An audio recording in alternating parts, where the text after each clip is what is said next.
So thank you everyone for joining. It's 11 o'clock in New York. Um, and then just wanna say thank you to Nelson as well for agreeing to share his thoughts and on his recent published book on There's Got to Be a Better Way, how to deliver results and get rid of the stuff that gets in the way of real work. He has recently published this book, so it's also available through the Society website. And if you purchase the book through our website, we also get a small commission. So I'll put a link here in the chat so you can purchase the book through us. And before we go to move on to Nelson, I just want to take a brief moment to invite you all to join us at the conference next year. We're meeting in Delft, the Netherlands, in the summer from July 20 to 24th. We already have a team, so it's navigating uncertainty and instability, crafting futures together. And submissions open in January, so you can start preparing your work to be presented at the conference. I just want to take a brief moment as well to remind you about the membership benefits. You get access to the free access to the seminar series, discount at the conference, access to a pool of mentorships if you're planning to learn more about system dynamics, and other benefits. You can join us at systemdynamics.org/membership. And today we'll be using Poll Everywhere to ask questions to Nelson. So I'll put a link here in the chat in a second, so you can access through there. You can also scan this QR code right now, and you can join us and send your questions there throughout Nelson's presentation. Today we have about 40 minutes presentation, and then we move on to a 20 minutes Q&A. And I just want to briefly introduce Nelson to you. He is the faculty director of the MIT Leadership Center and the leading voice in system dynamics and organizational performance. His work has shaped how companies design effective, engaging work through dynamic work design and dynamic management systems. He's an award-winning researcher and educator, recognized for contributions that bridge rigorous modeling with practical impact. So thank you so much, Nelson, for being here today. Looking forward to hear your thoughts and more about your book. That's all from my side. All right, awesome. Thank you so much, and I appreciate you having me. And let me get my slides up here, and we will get started. And thank you all for joining. And thanks to the Society for the opportunity to sort of sell my wares and talk a little bit about the book. And I'm going to talk is a little bit different for this audience than it would be for the rest of them. So let me give you maybe a little background. So I've been at MIT basically my whole adult life. I've been in the system dynamics group the whole time. And was fairly active in research for many years, and I've taught the system dynamics course, I don't know, probably 100 times at least, or every year for at least 25 years. And I would say that the origin of this book is I have a little bit of a complex relationship with the field in the following sense, which is I don't think there's anyone that believes more in the power of system dynamics than I do. I am definitely, bought the party line, hook, line, and sinker. And at the same time, I get enormously frustrated with the field because I don't feel like we have the impact that we should, given the power of the insights that we produce. And this manifested for me in a very personal way, which is for many years when I taught the system dynamics class here at MIT, which I still do. The way that John and I and Hazir have organized the class is that the last day was typically the greatest hits of system dynamics. And so we would dedicate the last class to showing case studies of success and to try to get the students excited about the power of the field. And that session became increasingly uncomfortable for me because the examples we used were just not turning over rapidly enough. And we would talk about, GM's work and the DuPont maintenance work. And at some point, some of these examples were sort of 20 years old. And it was just, I don't know, kind of frustrating and / embarrassing that the field wasn't generating a kind of steady stream of new, new cases that we could talk about in class and get excited, get the students excited and really demonstrate the power of this method that I think we all really believe in. And so I think particularly for this audience, what the book represents is a kind of experiment in maybe a different approach to getting system dynamics out into the world in a way that people can actually use. And it actually has a strange connection to something that Jay Forster once said to me pretty regularly, which I'll share with you in a moment. But if you think about the way that the field traditionally works, this is certainly the way that I was raised in the field, that the focus was helping decision makers develop a better understanding of complex environments, right? Particularly dynamically complex environments. And the one thing that I would say is I think the one thing the field can say with a great degree of confidence is the person who builds the model, if they're well trained and they do a good job, learns an enormous amount about how the system works, right? Getting those insights into the heads of people who might actually then go change the world and make decisions turns out to be an entirely other problem. And unless the analyst is also the decision maker, it just is a whole separate issue that the field has been tackling for many, many years. But I'd say the track record is kind of mixed, right? We have some fabulous examples of really high stakes decisions.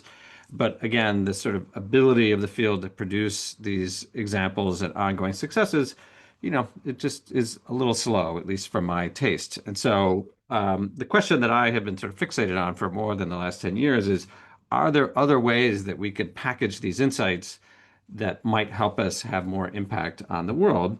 And so what the book really represents is a kind of experiment, which is what if we worked at this from the opposite direction, which is basically rather than trying to make decision makers smarter, right? What if we were to use system dynamics to redesign some environments so that regular people without the benefit of system dynamics are likely to learn the right lessons, right? So it becomes more about changing the environment in which people work rather than changing the mental models of the folks that work in that environment.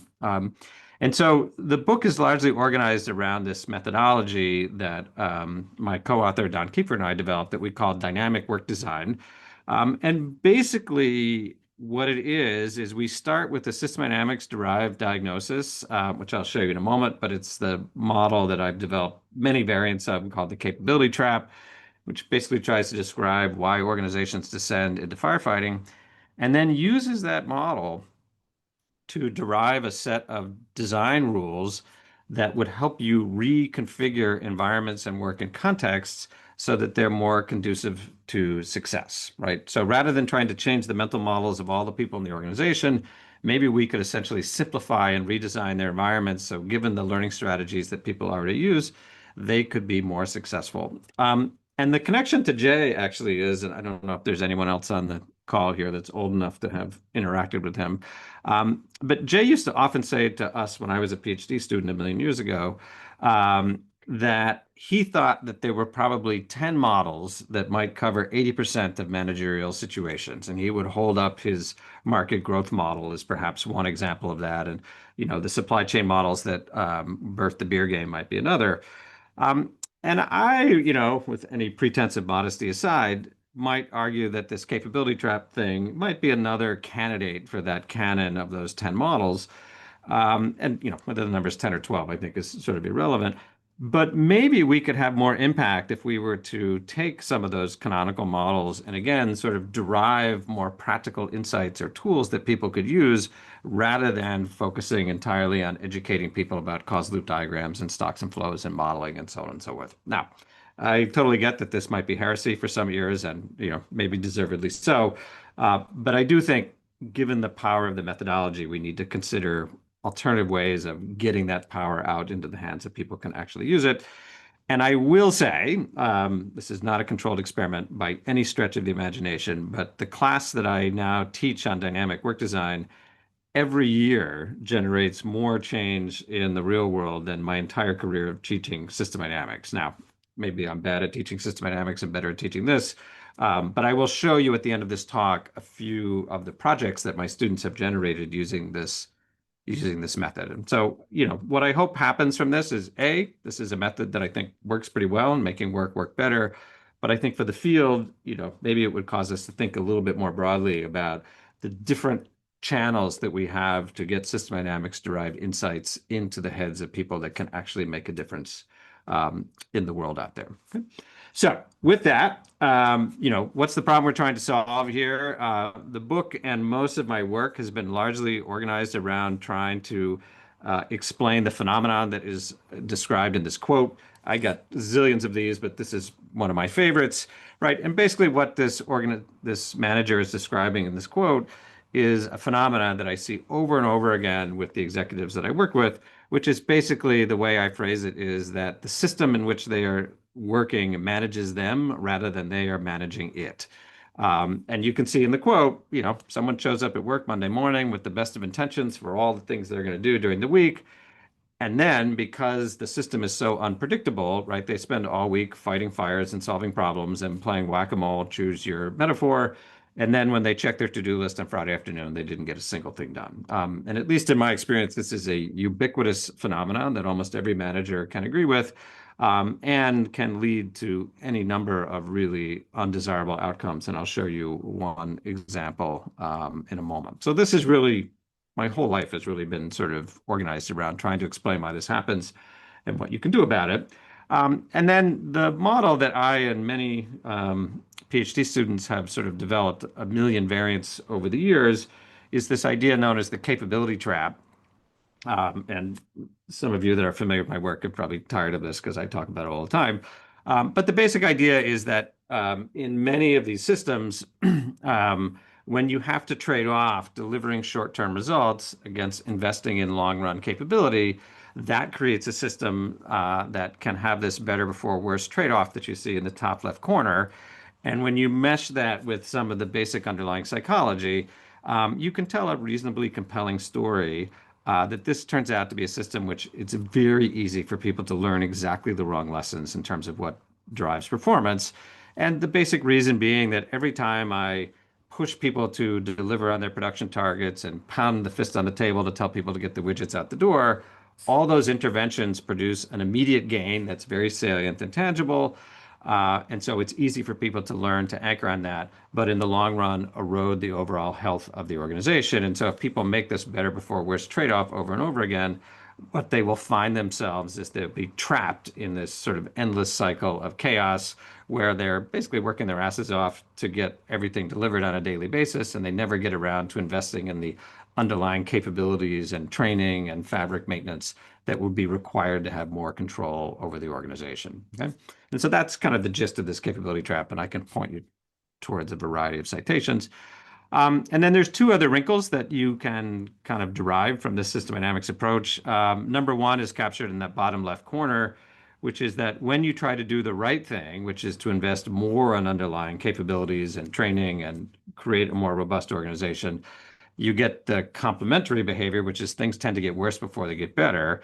And I think this often causes a big failure mode, which is very often otherwise effective tools and processes that organizations try to implement are often abandoned when people get into that trough, because if they have the wrong mental model, but if they think I try this new thing and things are going to get better, but in fact they get worse, it's easy to mistake the worse as evidence that this thing doesn't work rather than a natural part of being successful. And so there's an endless stream of evidence about failed change initiatives in large organizations, which basically means people are not using effective tools.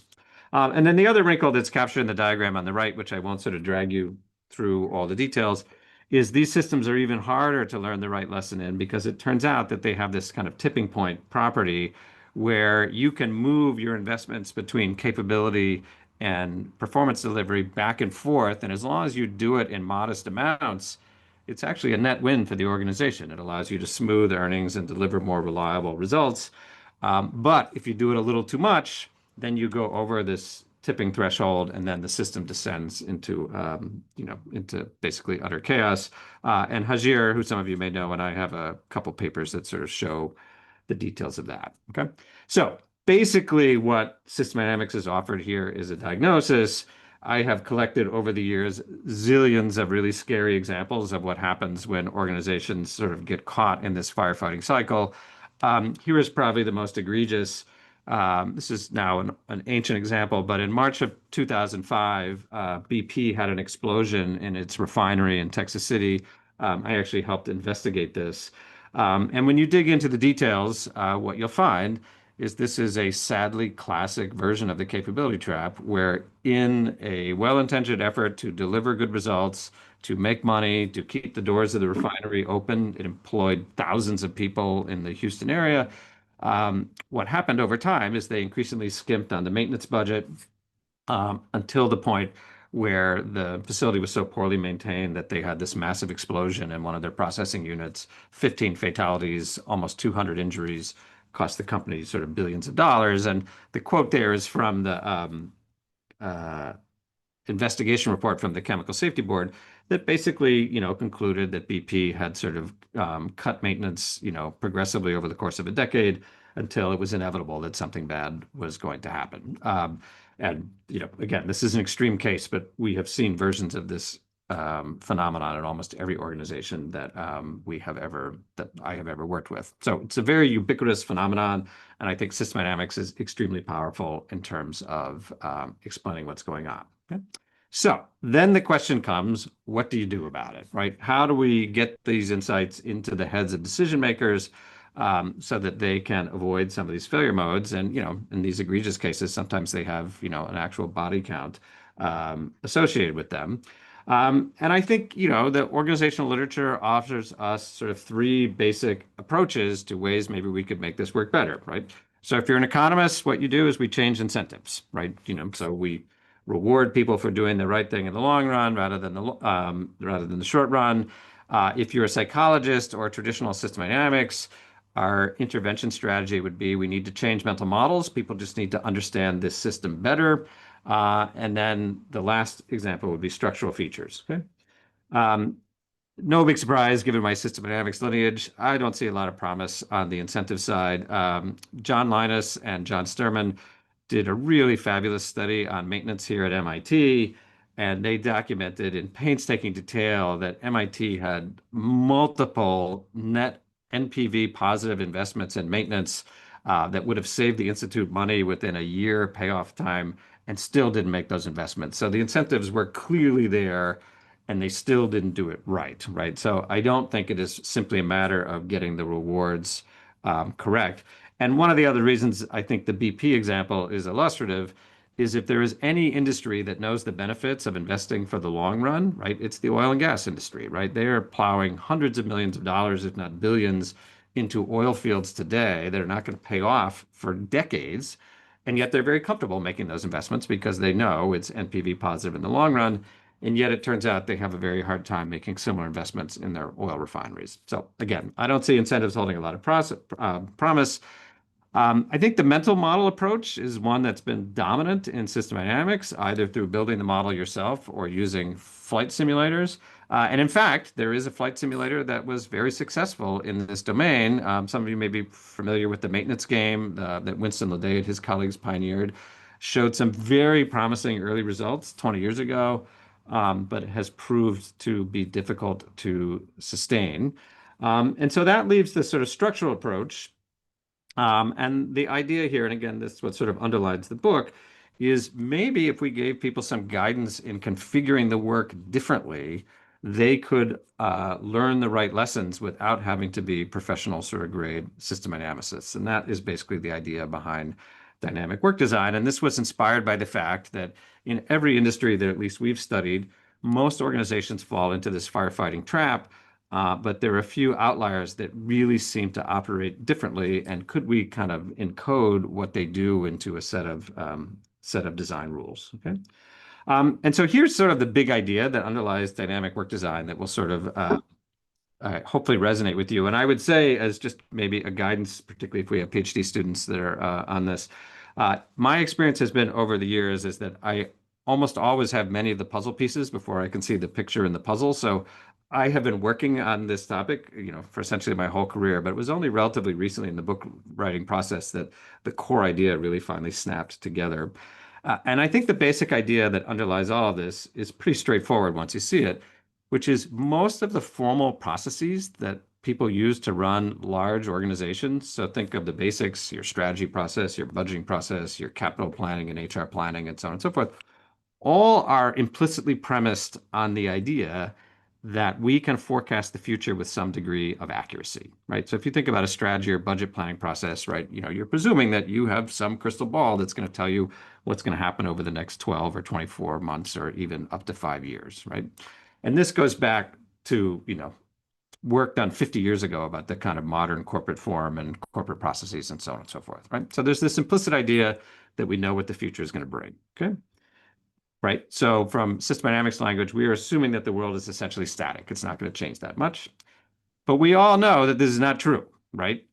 First, this is a sort of central theme of system dynamics. But if you pick up any sort of popular business article in Harvard Business Review or others, right, most of these articles start with the sentence, "The world is changing faster than ever before." Now, I don't know if that's actually true, but we do know the world is changing pretty rapidly. And so that implicit presumption at the core of most processes that we can predict the future is basically just not true. And so when inevitably the static processes that we use to run organizations like budgets and strategies and planning fall short, meaning that the world is now different than we assumed it would be when we made those plans, what happens, right?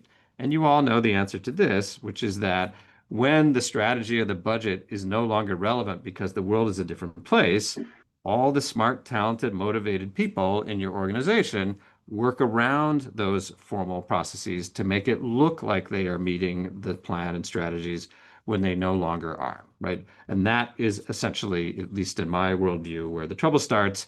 And if you want to see a very kind of visceral, funny version of this. The picture on the top right of my slide is just from the very famous episode of the US sitcom I Love Lucy. It's the Chocolate Factory episode. And if you type this into your favorite browser, you can see a little 3-minute clip, and it just shows how when you put people under pressure, they start working around the process.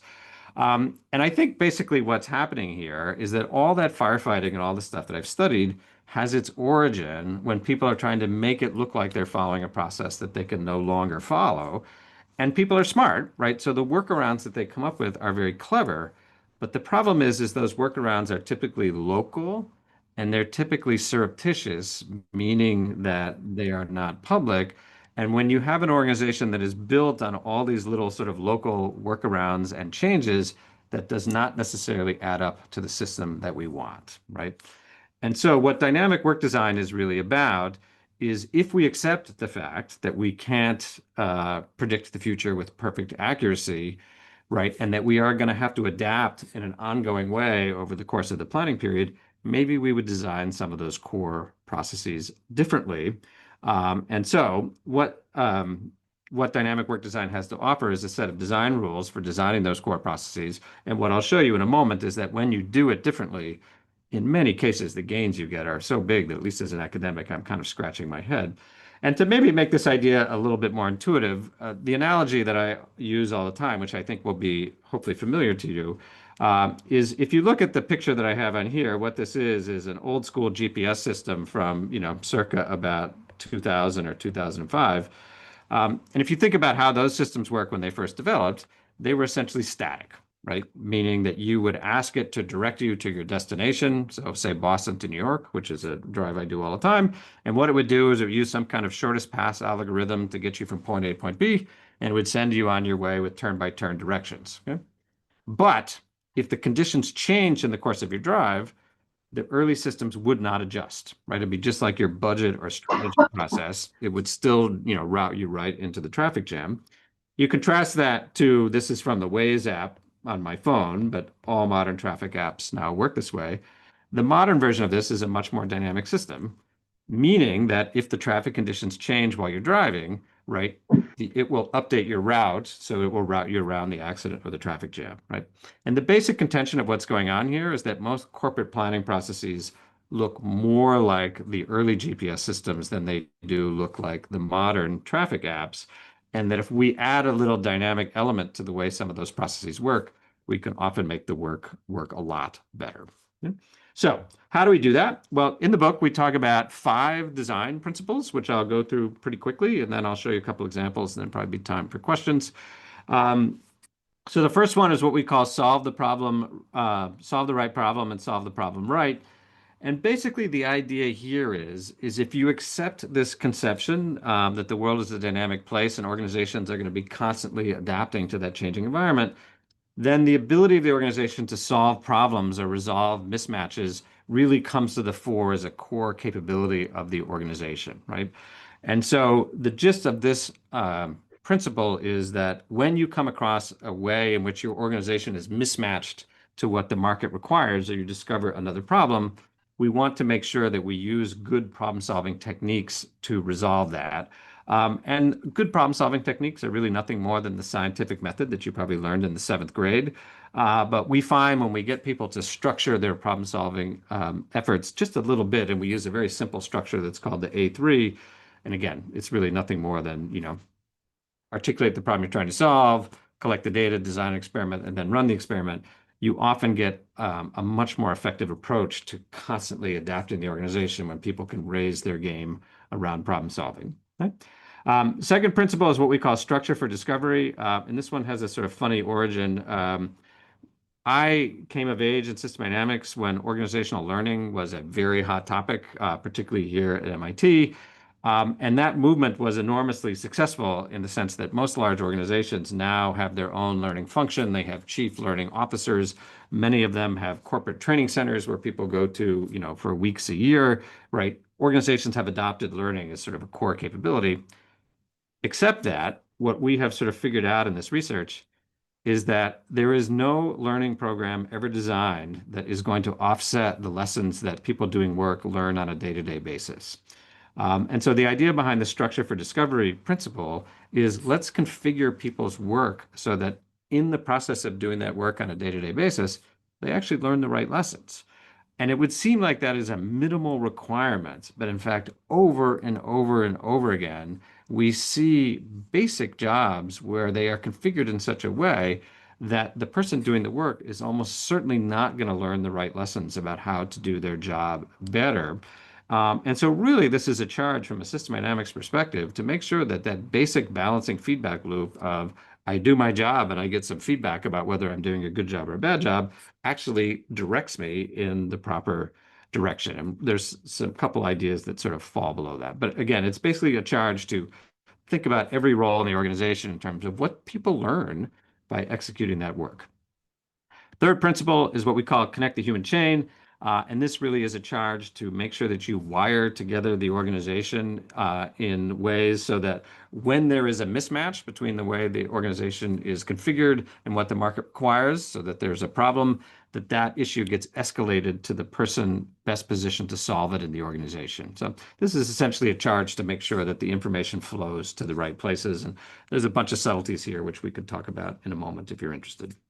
Fourth principle is what we call regulate the flow. And this basically boils down to putting the right amount of work into the system. One of the things that was a big part of a lot of the work I've done, particularly in studies of research and development, is most organizations take on more projects than they have resources to do.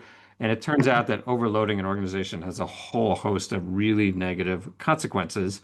And it turns out that this is also a feedback problem, which is the reason that most organizations tend towards overload, at least in my view, is because there is a missing feedback loop, which says when I put too much work into the system and it grinds to a halt, there should be a signal that comes back to me that says I've overloaded the organization and bad things are happening.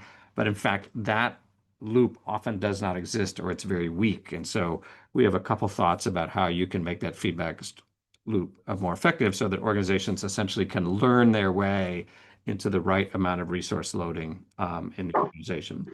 And then the last principle is what we call visualize the work. And this one I think is also, I hope, kind of interesting, which is one of the things that popped out to us in all this research was if you think about the major innovations in work design, with maybe one big exception, they have almost all come in the design of physical work. And in particular, they have almost all come in manufacturing and assembly. So they have been largely focused on factories. So if you think about the quality related tools, go back to the earlier work of Deming. If you think about the lean related tools, Six Sigma, and the other variants, all of those are dedicated to manufacturing and assembly processes. And the only major innovation in work design in knowledge work that I could think of off the top of my head would be the agile method in software development, which we can also come back to if we have a few minutes. In retrospect, I think it's easy to understand why. And that is physical work tends to give you pretty clear signals when things aren't going well, right? So if you think about a moving assembly line, the Toyota Camrys are moving down the assembly line, for example. If that assembly line breaks, it's pretty easy to see something's gone wrong, and people are going to naturally sort of converge on the problem to try to get the work moving again. Knowledge work, in contrast, tends not to give us clear signals when things are going wrong. So again, there's a missing feedback loop. And the example I always use is, think about an engineer doing some design work who gets stuck, right? Unless he or she tells his or her boss that something's gone wrong, the rest of the organization may not learn that that work has stopped for hours or days or weeks or even months. And those of you that have worked in new product development will know that it is very common for project leads to discover major problems in their designs very late in the development cycle. So again, it's a kind of missing feedback loop problem. And what we have learned over the years, and we learned about this technique from our friends at Toyota, is if you can take that knowledge work and give it some kind of visual manifestation, could be an electronic version or post-its on a whiteboard or whatever, so that people can see the work move through the organization, you can often get some enormous wins in terms of making the work better. Okay?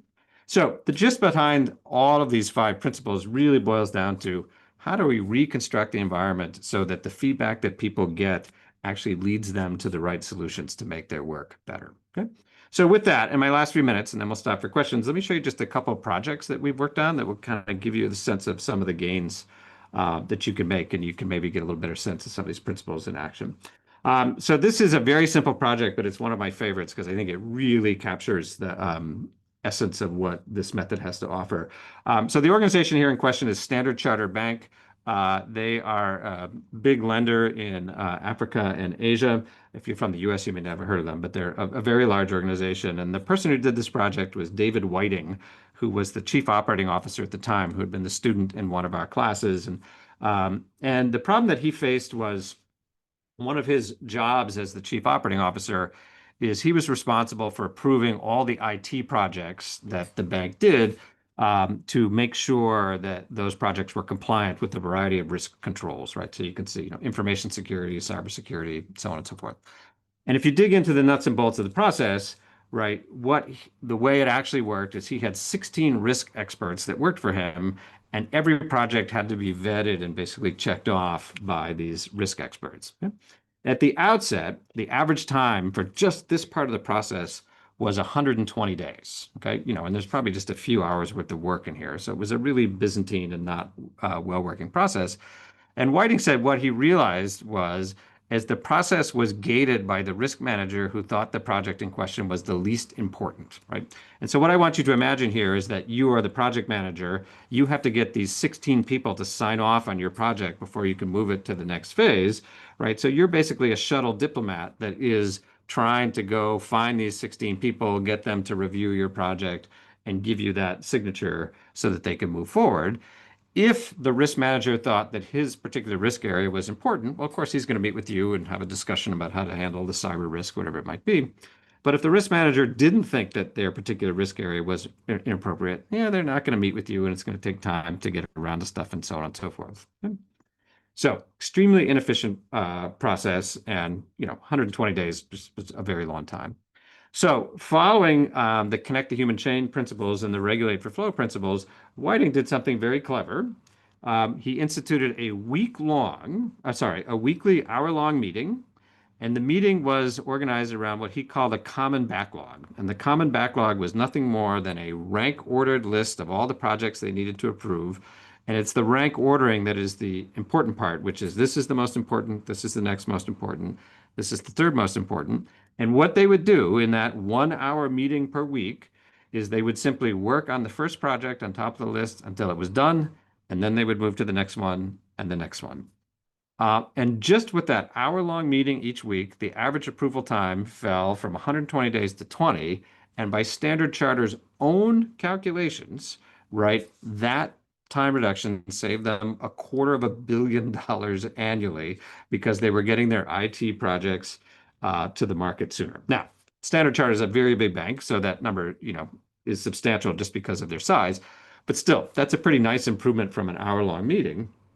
And what's going on here is this original design turns out, at least from our methodology, to be a violation of 2 really important work design principles, which is one of the sort of corollaries of the connect the human chain principle is when you're dealing with ambiguous work, you should probably not process that ambiguity with electronically mediated communication. Which is just a fancy way of saying is don't iterate via email or Slack messages because it's an extremely inefficient way to do it.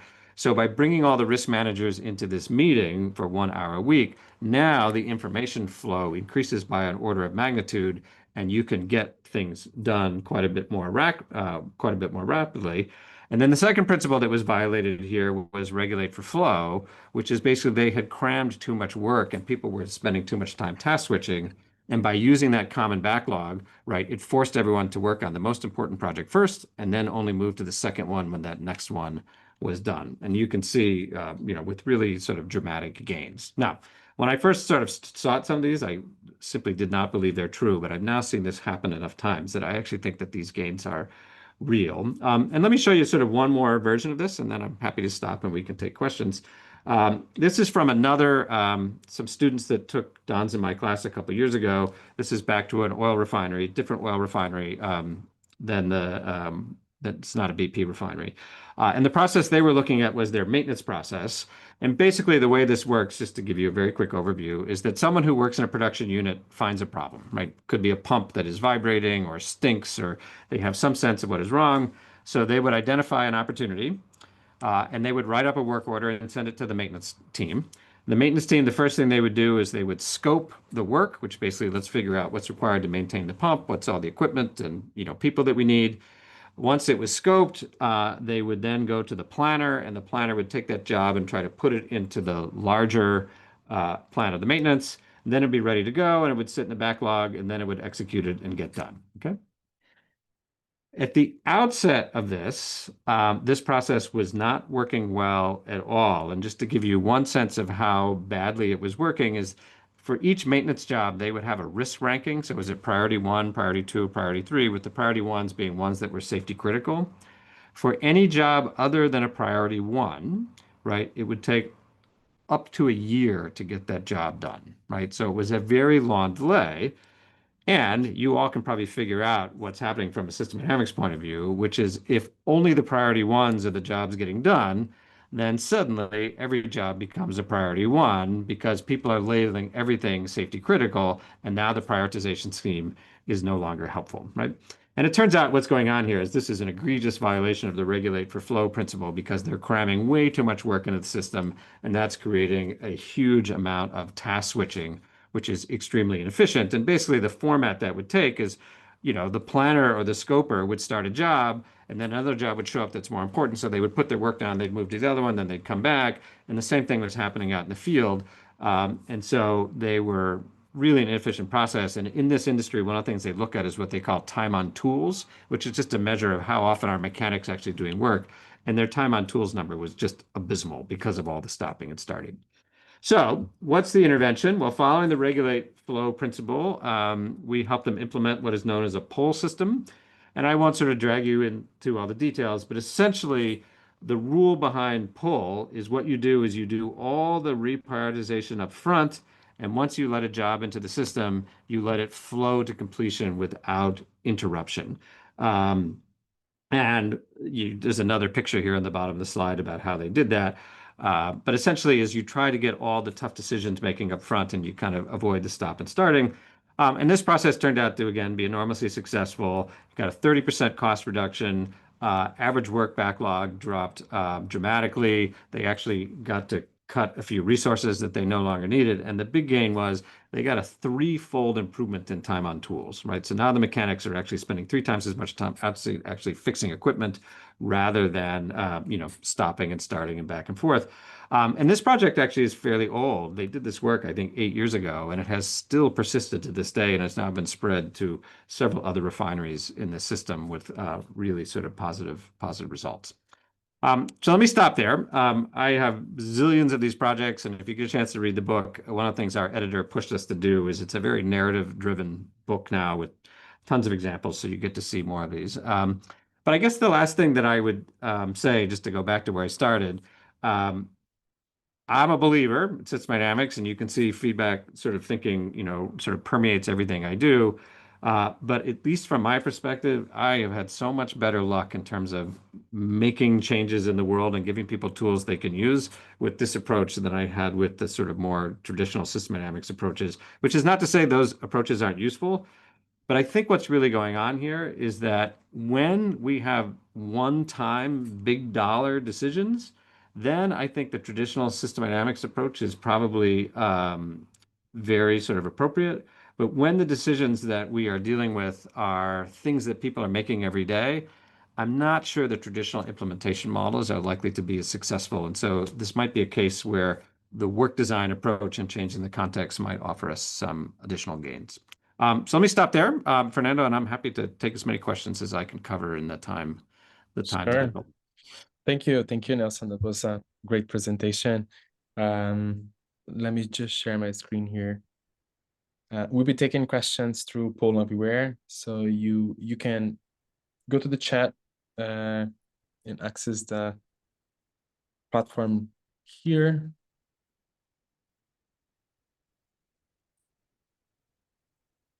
You can also scan this QR code on your screen. There is one question already here. Nelson, we can start with this one. Manan is asking, do you have examples of references of using system dynamics for financial portfolio investments? On how can it be used to scenario analysis or stress testing of investment portfolio? Yeah, so it's this is not the area that I work in as much. I'm not a finance person per se. But I think there definitely are people that are doing this out there. I think it's fairly lucrative, so maybe they're not sort of sharing. But I think where this tends to work pretty well is where the portfolio has a particular investment thesis, and that investment thesis is derived, from a system dynamics model, right? So it might be that, you understand a set of particular market dynamics. And I think, there's been some big successes in that area. I don't have any published studies sort of off the top of my head. But I think that the system dynamics model is going to be enormously useful for sort of analyzing scenarios and stress testing that particular thesis. And then once you have kind of proven out the thesis, then you can kind of take it to the next level and sort of think about what investments would sort of bear that out. And there are people that have done that by thinking about commodity cycles and sort of real estate cycles and other sort of cyclical markets are one place where I think that's been pretty successfully applied. That said, take it with a grain of salt because that's not really an area that I work in all that often. To Jim's question, any positive outcomes in academic medical center type settings? Yes, we've got a variety of examples from that. In the Regulate for Flow chapter, there's a really nice story about one of my students who, after I gave a little lecture on pull and Regulate for Flow, he was a cardiac surgeon. He realized that they were running a push system in his hospital, meaning that doctors would come in and do heart surgery cases and with no idea about whether the rest of the hospital was ready to absorb those people, particularly the intensive care unit. And so he implemented a sort of simple regulate the flow system where essentially the number of heart surgery cases they would do each day was regulated by the sort of downstream capacity in the rest of the hospital to absorb those cases.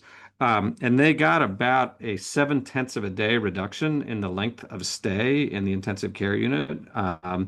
And it turns out that he found something really interesting, which is that if you get people into the ICU faster, you get them out faster because they are much less likely to experience complications. And there's a couple other medical examples in the book as well. And part of the reason for this is many of these projects come from a class I teach to our executive MBA class here, and I know we have a couple EMBA students on the call. And that class is typically 10 to 15% physicians every year. And so turns out healthcare delivery is a pretty target-rich environment for improvements in work design. So we got a bunch of examples, and honestly, I think we've really only scratched the surface in terms of what's possible out there. I think there's a lot of gains to be had by rethinking some of those designs. Great. Let me go back here to poll everywhere. We do have a few questions. You can upvote and downvote your preferred questions so we can Dustin can answer the most popular ones here.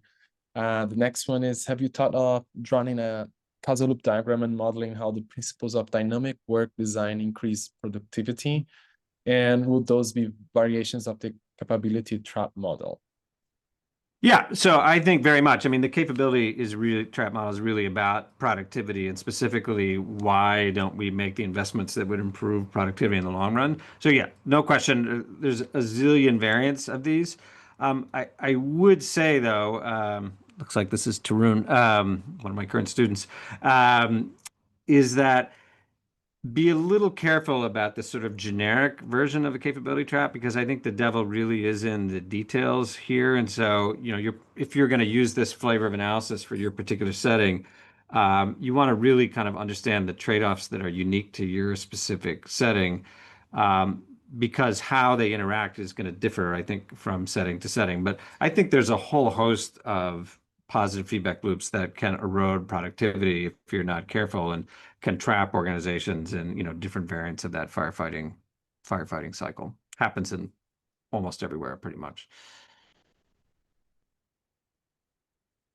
Next one here is, it seems like this focuses on primarily on the top-down changes. And are there any ways to implement this in organizations with more distributed decision making? Can individuals who are in upper management improve processing with dynamic work design? So, such a great question. And I'm going to give you a slightly long-winded answer, which is particularly early in my career, before dynamic work design, when I would talk about the capability trap, it would typically go well with audiences because I think people could see their world in it. But very often, what would happen is some point in the talk, someone would raise their hand and say, I get this, right? But the problem is my boss doesn't get it. And then occasionally the boss would be in the room and the boss would say, no, no, no, I get this. It's my boss that doesn't get it. And basically what would be happening is responsibility for the trouble would keep getting bounced up, until like it was Wall Street's fault that all this happened. I actually think that that is not really the correct way to think about it, which is for organizations trapped in firefighting, typically almost everyone is complicit to one degree or another. It's rarely one person that is kind of plunging an organization into that dynamic.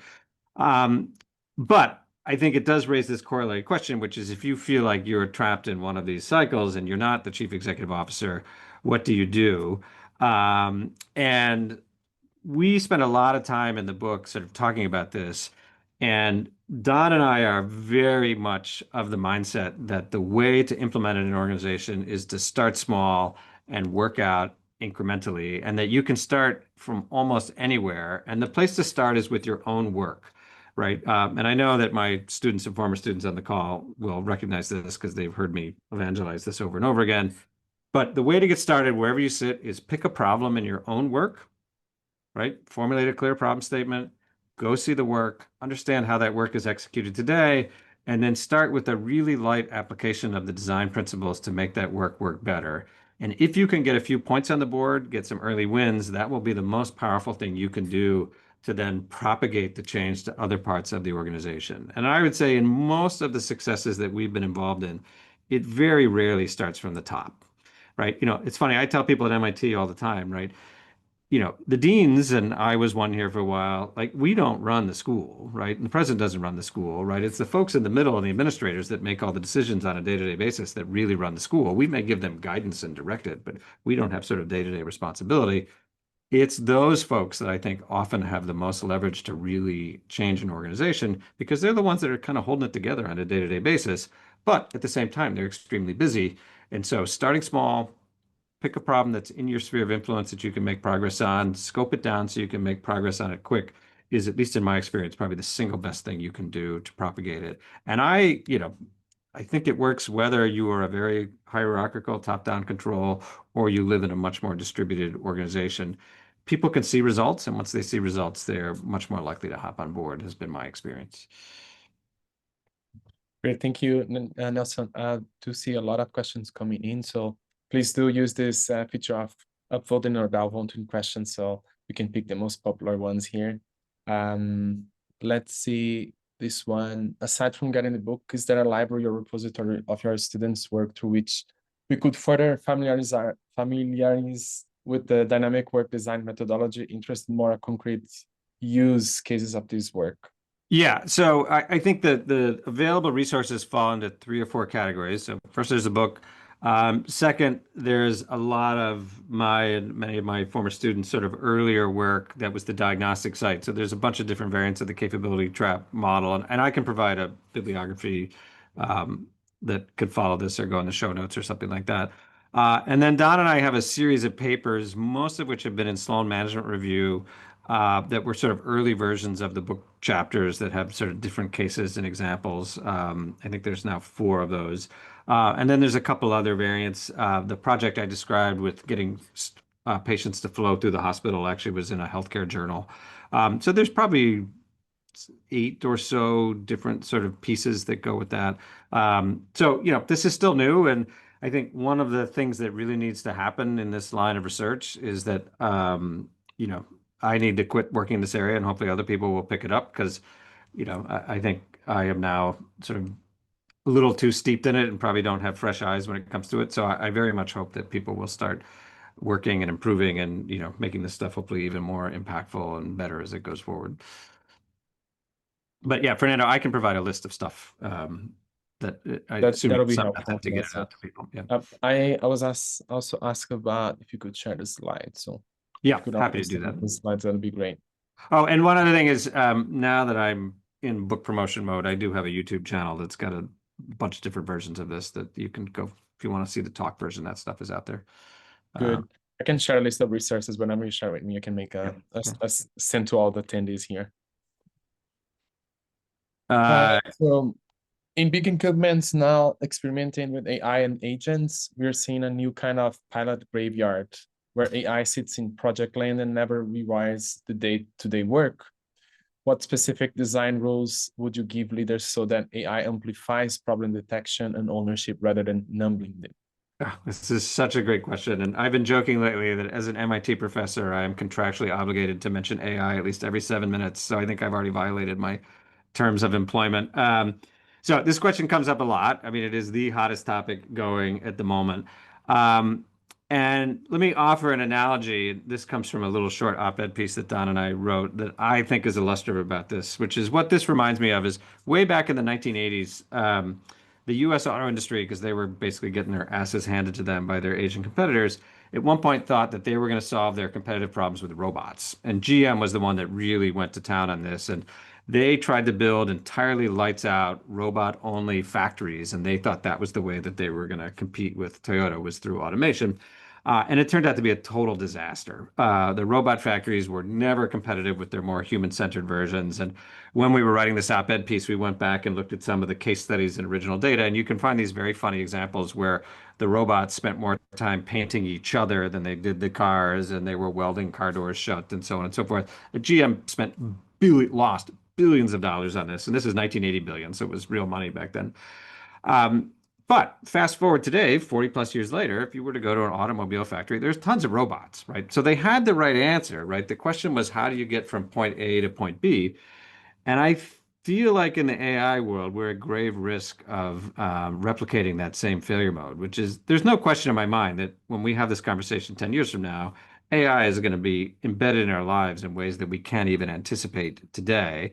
But that said, I think the strategy of doing AI all at once is going to be very problematic for many organizations. And so the implementation strategy that I think will work best, not surprisingly, is very kind of consistent with my sort of thinking about the world, is understand the work of your organization and start implementing AI where AI solves a specific problem for you in ways that are better than a similar human agent could solve that problem, right? And I think we're only beginning to learn at what AI is good at relative to humans that do that work. And I think if you take the more incremental approach of let's try it here, let's see how it works, let's perfect it in the organization, we're going to learn a little bit about how we interact with it, and then expand it in concentric circles.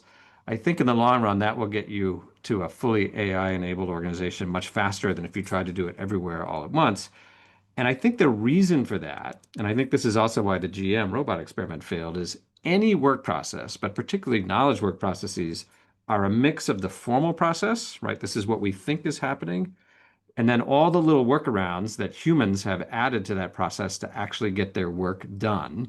And when you try to automate something, if you are not familiar and aware of all those little workarounds, you are almost certainly going to miss those details when you use a robot or an AI agent, and that's going to come back and bite you in the backside when they're done. So I think the people who proceed more incrementally and are using AI to solve specific business problems in the long run are going to do much better than those that are being pushed to kind of, I mean, what's essentially happening, I think, is the cart and the horse are in the wrong direction.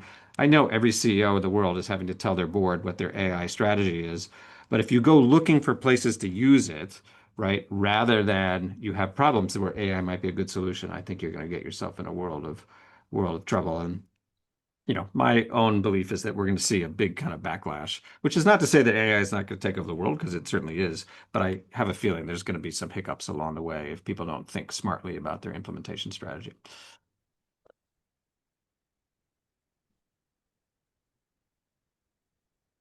Thanks, Nelson. So we have a few more minutes.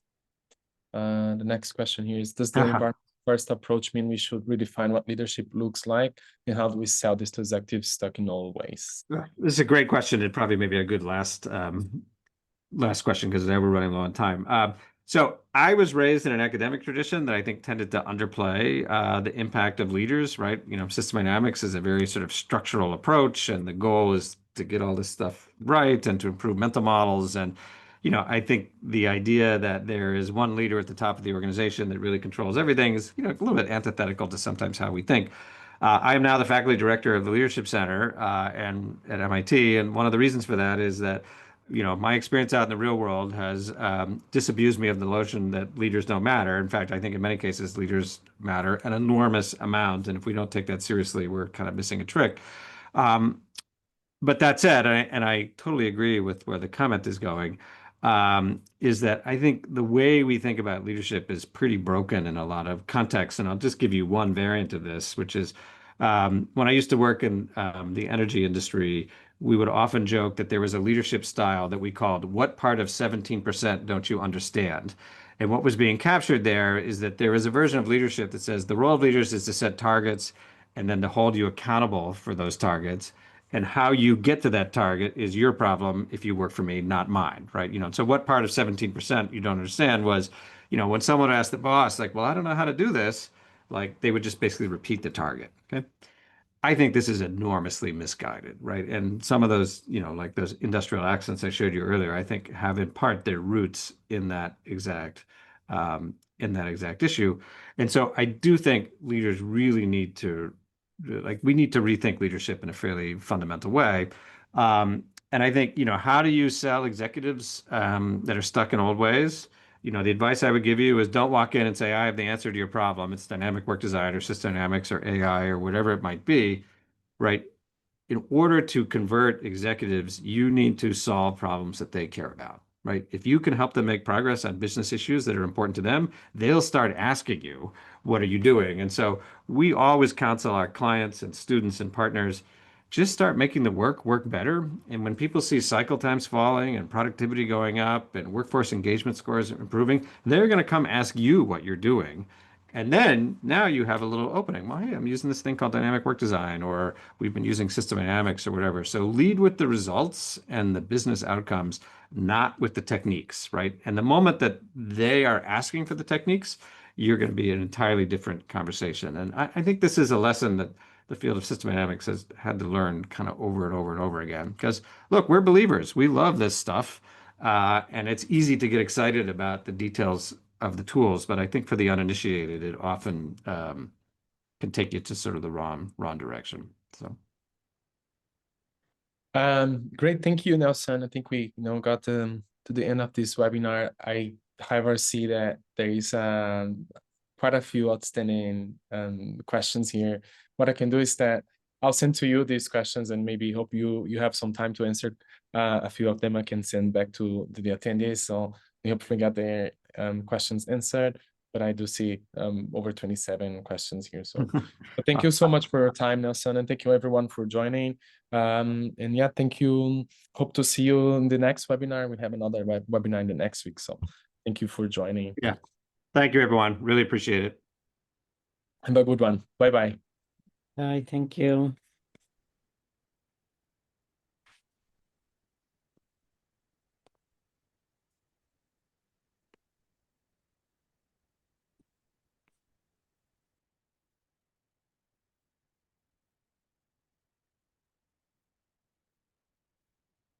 Thank you, Rebecca. Thank you, Nelson. I'm so glad I was able to make this one. I missed so many of these because of conflict. Really good stuff. I would love to connect with you and talk more meta about this. I know you're super busy. Yep, But I'm if you totally happy to have time- chat. Yeah, just probably be a little patient with the scheduling, but if you send me a note, I can, I'll connect you with my assistant. I'm sure we can find a time. I'm happy to talk. Okay, great. Yeah. Because I think what you've done here is really important. And I liked sort of the meta lessons for the field that you mentioned. Appreciated that. Thank Awesome. you. All right. Thank you. Okay.